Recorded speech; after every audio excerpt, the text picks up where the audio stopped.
when I was president of the American Psychological Association, they tried to media train me.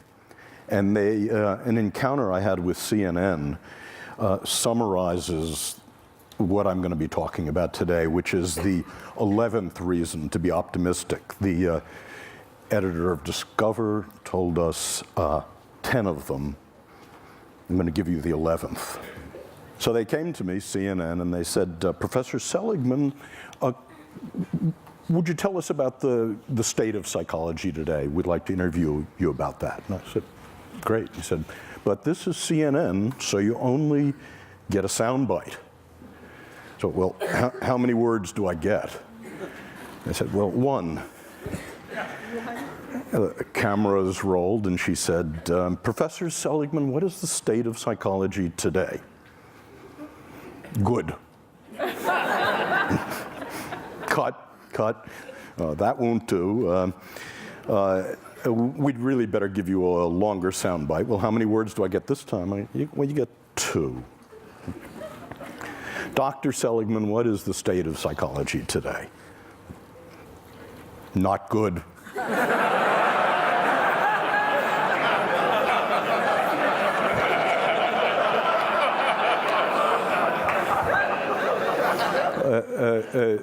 Look, Dr. Seligman, we can see you're really not comfortable in this medium. We'd better give you a real soundbite. This time you can have 3 words. And, Professor Seligman, what is the state of psychology today? Not good enough. And that's what I'm going to be talking about. I want to say why psychology was good, why it was not good, and how it may become, in the next 10 years, good enough. And by parallel summary, I want to say the same thing about technology, about entertainment and design, because I think the issues are very similar. So why was psychology good? Well, for more than 60 years, psychology worked within the disease model. 10 years ago when I was on an airplane and I introduced myself to my seatmate and told them what I did, they'd move away from me. And because quite rightly, they were saying psychology is about finding what's wrong with you, spot the loony. And now when I tell people what I do, they move toward me. And what was good about psychology, about the $30 billion investment NIMH made, about working in the disease model, about what you mean by psychology, is that 60 years ago, none of the disorders were treatable. It was entirely smoke and mirrors. And now 14 of the disorders are treatable, 2 of them actually curable. And the other thing that happened is that a science developed, a science of mental illness, that we found out that we could take fuzzy concepts like depression, alcoholism, and measure them with rigor. That we could create a classification of the mental illnesses, that we could understand the causality of the mental illnesses. We could look across time at the same people, for example, who are genetically vulnerable to schizophrenia, and ask what the contribution of mothering, of genetics are. And we could isolate third variables by doing experiments on the mental illnesses.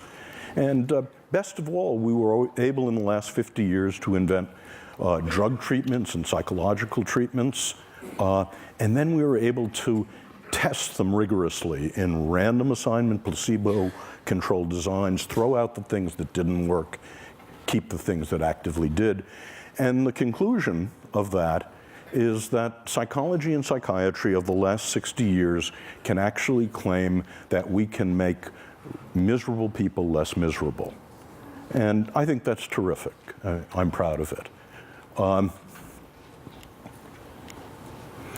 But what was not good, the consequences of that, were 3 things. The first was moral, that psychologists and psychiatrists became victimologists, pathologizers, that our view of human nature was that if you were in trouble, bricks fell on you. And we forgot that people made choices and decisions. We forgot responsibility. That was the first cost. The second cost was that we forgot about you people. We forgot about improving normal lives. We forgot about a mission to make relatively untroubled people happier, more fulfilled, more productive. And Genius, high talent, became a dirty word. No one works on that. And the third problem about the disease model is in our rush to do something about people in trouble, in our rush to do something about repairing damage, it never occurred to us to develop interventions to make people happier, positive interventions. So that was not good. And so that's what led people like Nancy Etkoff, Dan Gilbert, Mike Csikszentmihalyi, and myself to work in something I call positive psychology, which has three aims. The first is that psychology should be just as concerned with human strength as it is with weakness. It should be just as concerned with building strength as with repairing damage. It should be interested in the best things in life, and it should be just as concerned with making the lives of normal people fulfilling and with genius, with nurturing high talent. So in the last 10 years, and the hope for the future, we've seen the beginnings of a science of positive psychology, a science of what makes life worth living. It turns out that we can measure different forms of happiness, and any of you for free can go to that website and take the entire panoply of tests of happiness. You can ask, how do you stack up for positive emotion, for meaning, for flow, against literally tens of thousands of other people. We created the opposite of the diagnostic manual of the insanities, a classification of the strengths and virtues that looks at the sex ratio, how they're defined, how to diagnose them, what builds them and what gets in their way. We found that we could discover the causation of the positive states, the relationship between left hemispheric activity and right hemispheric activity as a cause of happiness. I've spent my life working on extremely miserable people, and I've asked the question, how do extremely miserable people differ from the rest of you? And starting about 6 years ago, we asked about extremely happy people, and how do they differ from the rest of us? And it turns out there's one way, very surprising, they're not more religious, they're not in better shape, they don't have more money, they're not better looking, they don't have more good events and fewer bad events. The one way in which they differ, they're extremely social. They don't sit in seminars on Saturday morning. They don't spend time alone. Each of them is in a romantic relationship, and each has a rich repertoire of friends. But watch out here. This is merely correlational data, not causal, and it's about happiness in the first Hollywood sense I'm going to talk about. Happiness of ebullience and giggling and good cheer. And I'm going to suggest to you that's not nearly enough in just a moment. We found we could begin to look at interventions over the centuries, from the Buddha to Tony Robbins. About 120 interventions have been proposed that allegedly make people happy. And we find that we've been able to manualize many of them, and we actually carry out random assignment efficacy and effectiveness studies. That is, which ones actually make people lastingly happier. In a couple of minutes, I'll tell you about some of those results. But the upshot of this is that the mission I want psychology to have, in addition to its mission of curing the mentally ill, in addition to its mission of making miserable people less miserable, is, can psychology actually make people happier? And to ask that question, happy is not a word I use very much. We've had to break it down into what I think is askable about happy. And I believe there are three different, and I call them different because different interventions build them. It's possible to have one rather than the other. Three different happy lives. The first happy life is the pleasant life. This is a life in which you have as much positive emotion as you possibly can, and the skills to amplify it. The second is a life of engagement, a life in your work, your parenting, your love, your leisure. Time stops for you. That's what Aristotle was talking about. And third, the meaningful life. So I want to say a little bit about each of those lives and what we know about them. The first life is the pleasant life, and it's simply, as best we can find it, it's having as many of the pleasures as you can, as much positive emotion as you can, and learning the skills, savoring, mindfulness, that amplify them, that stretch them over time and space. But the pleasant life has three drawbacks, and it's why positive psychology is not happyology, and why it doesn't end here. The first drawback is that it turns out the pleasant life, your experience of positive emotion, is heritable, about 50% heritable, and in fact, not very modifiable. So the different tricks that Mathieu and I and others know about increasing the amount of positive emotion in your life are 15 to 20% tricks, getting more of it.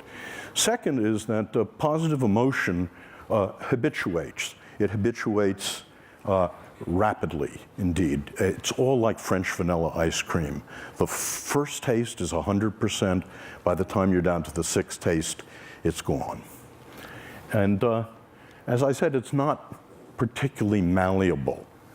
And this leads to the second life. And I have to tell you about my friend Len to talk about why positive psychology is more than positive emotion, more than building pleasure. In two of the three great arenas of life, by the time Len was 30, Len was enormously successful. The first arena was work. By the time he was 20, he's an options trader. By the time he was 25, he was a multimillionaire and the head of an options trading company. Second, in play, he's a national champion bridge player. And, but in the third great arena of life, love, Len is an abysmal failure. And the reason he was that Len is a cold fish. Len is an introvert. American women said to Len when he dated them, "You're no fun. You don't have positive emotion. Get lost." And Len was wealthy enough to be able to afford a Park Avenue psychoanalyst who for 5 years tried to find the sexual trauma that had somehow locked positive emotion inside of him. But it turned out there wasn't any sexual trauma. It turned out that Len grew up in Long Island and he played football and watched football and played bridge. Len is in the bottom 5% of what we call positive affectivity. So the question is Len unhappy? And I want to say not. Contrary to what psychology told us about the bottom 50% of the human race in positive affectivity, I think Len is one of the happiest people I know. He's not consigned to the hell of unhappiness, and that's because Len, like most of you, is enormously capable of flow. When he walks onto the floor of the American Exchange at 9:30 in the morning, time stops for him, and it stops till the closing bell. When the first card is played, till 10 days later, the tournament is over, time stops for Len. And this is indeed what Mike Csikszentmihalyi has been talking about flow, and it's distinct from pleasure in a very important way. Pleasure has raw feels. You know it's happening. There's thought and feeling. But what Mike told you yesterday, during flow, you can't feel anything. You're one with the music. Time stops. You have intense concentration. And this is indeed the characteristic of what we think of as the good life. And we think there's a recipe for it, and it's knowing what your highest strengths are. And again, there's a valid test of what your 5 highest strengths are, and then recrafting your life to use them as much as you possibly can. Recrafting your work, your love, your play, your friendship, your parenting. Just one example. One person I worked with was a bagger at Gennardi's. Hated the job. She's working her way through college. Her highest strength was social intelligence. So she recrafted bagging to make the encounter with her the social highlight of every customer's day. Now, obviously she failed, but what she did was to take her highest strengths and recraft work to use them as much as possible. What you get out of that is not smiliness. You don't look like Debbie Reynolds, you don't giggle a lot. What you get is more absorption. So that's the second path. The first path, positive emotion. The second path is eudaimonia and flow. And the third path is meaning. This is the most venerable of all the happinesses traditionally. And meaning in this view consists of, very parallel to eudaimonia, it consists of knowing what your highest strengths are and using them to belong to and in the service of something larger than you are. Well, I mentioned that for all three kinds of lives, the pleasant life, the good life, the meaningful life, people are now hard at work on the question, are there things that lastingly change those lives? And the answer seems to be yes, and I'll just give you some samples of it. It's being done in a rigorous manner. It's being done in the same way that we test drugs to see what really works. So we do random assignment, placebo-controlled, long-term studies of different interventions. And just to sample the kind of interventions that we find have an effect. When we teach people about the pleasant life, how to have more pleasure in your life, one of your assignments is to take the mindfulness skills, the savoring skills, and you're assigned to design a beautiful day. Next Saturday, set a day aside, design yourself a beautiful day, and use savoring and mindfulness to enhance those pleasures. And we can show in that way that the pleasant life is enhanced. Gratitude visit. I want you all to do this with me now, if you would. Close your eyes. I'd like you to remember someone who did something enormously important that changed your life in the good direction, who you never properly thanked. The person has to be alive. Okay? Now, okay, you can open your eyes. I hope all of you have such a person. Your assignment when you're learning the gratitude visit is to write a 300-word testimonial to that person, call them on the phone in Phoenix, ask if you can visit, don't tell them why, show up at their door, you read the testimonial. Everyone weeps when this happens. And what happens is when we test people 1 week later, a month later, 3 months later, they're both happier and less depressed. Another example is a strength state in which we get couples to identify their highest strengths on the strengths test and then to design an evening in which they both use their strengths. And we find this is a strengthener of relationships. And fun versus philanthropy, but it's so heartening to be in a group like this in which so many of you have turned your lives to philanthropy. Well, my undergraduates and the people I work with haven't discovered this, so we actually have people do something altruistic and do something fun, and to contrast it. And what you find is when you do something fun, it has a square wave walk set. When you do something philanthropic to help another person, it lasts, and it lasts. So those are examples of positive interventions. So the next to last thing I want to say is we're interested in how much life satisfaction people have. This is really what you're about. And that's our target variable. And we ask the question, as a function of the 3 different lives, how much life satisfaction do you get? So we ask, and we've done this in 15 replications involving thousands of people, to what extent does the pursuit of pleasure, the pursuit of positive emotion, the pleasant life, the pursuit of engagement, time stopping for you, and the pursuit of meaning contribute to life satisfaction? And our results surprised us. They were backward of what we thought. It turns out the pursuit of pleasure has almost no contribution to life satisfaction. The pursuit of meaning is the strongest, and this is the pursuit of engagement is also very strong. Where pleasure matters is if you have both engagement and you have meaning, then pleasure is the whipped cream and the cherry, which is to say the full life, the sum is greater than the parts if you've got all 3. Conversely, if you have none of the 3, the empty life, the sum is less than the parts. And what we're asking now is, does the very same relationship, physical health, morbidity, how long you live, and productivity follow the same relationship? That is, in a corporation, is productivity a function of positive emotion, engagement, and meaning? Is health a function of positive engagement, of pleasure, and of meaning in life? And there is reason to think the answer to both of those may well be yes. So Chris said that the last speaker had a chance to try to integrate what he heard, and so this was amazing for me. I've never been in a gathering like this. I've never seen speakers stretch beyond themselves so much, which was one of the remarkable things. But I found that the problems of psychology seem to be parallel to the problems of technology, entertainment, and design. In the following way, we all know that technology, entertainment, and design have been and can be used for destructive purposes. We also know that technology, entertainment, and design can be used to relieve misery.